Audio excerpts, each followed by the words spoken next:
one of the things that I actually adore about this whole setup, the Rodecaster Pro, and what Rode has done is they've really spent time making it easy to just produce dope content.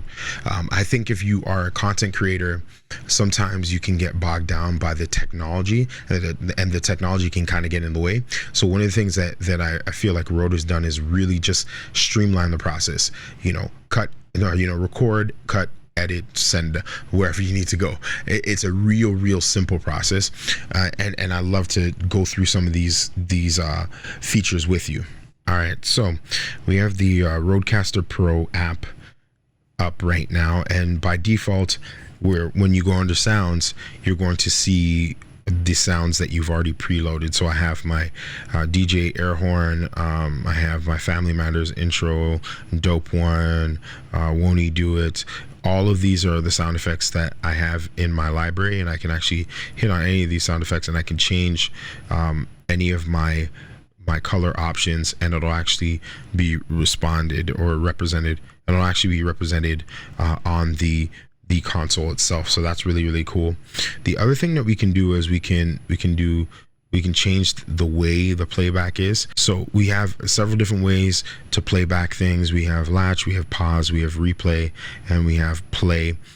You can go through each one of these options and kind of pick which is the best for the sound effect. I really like replay because it allows me to quickly tap on the trackpad and play the sound really quickly. I'll show you just what I mean. So if I go really quick on my dope or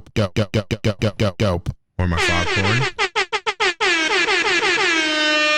right, it does all those things, and I can it'll actually respond every time I tap on it. It'll replay it right at the beginning. So that's something that I find mighty useful.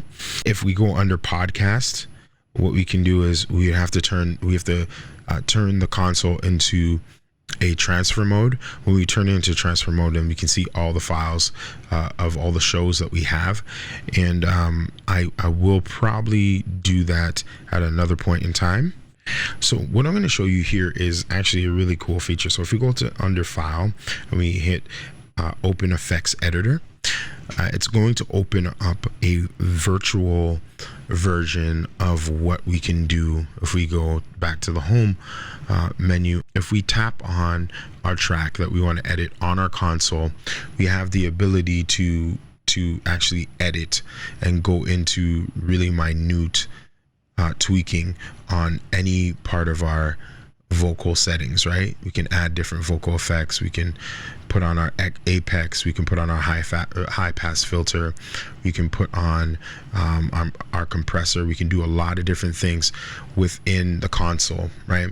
But if we wanted to tweak those settings on our computer, we have an identical setup on our computer just virtually, and this is really cool. This is a part of the app. So if I pull this down here for a minute, we have compressor, and just like on the Rodecaster Pro, there's compressor. We also have noise gate, just like we have noise gate on the Rodecaster Pro, de-esser, apex, high pass filter, and reverb. We have all the same exact options, and we can actually tweak them. What we can do from there is we can actually go to file, and we can save show. Now when we save the show, what we're doing is we're saving all the settings that we have, that we've baked in to the console, as well as through the software. So it bakes in the sound effects, it bakes in the dynamic effects that we added to each mic. It bakes in everything. So a complete saving of all the settings, which is really dope. I'm just gonna put down Tristan's settings. We save that and we're good to go. And now it's going to save that. So if somebody comes in and they have their settings for a specific mic that they use, then they can actually load that up onto the console, and they can go ahead and use that and make sure that there's consistency in terms of their sound of their particular show, which is phenomenal. If you think about it, this will keep quality control to a high standard. So I really like this feature. I think it's amazing, and those are some of the extra things that I want to show you to add to this video, because I felt like it was really important to include these features, just so that we had a broad, detailed view of each element that has been added to the 2.1 firmware upgrade.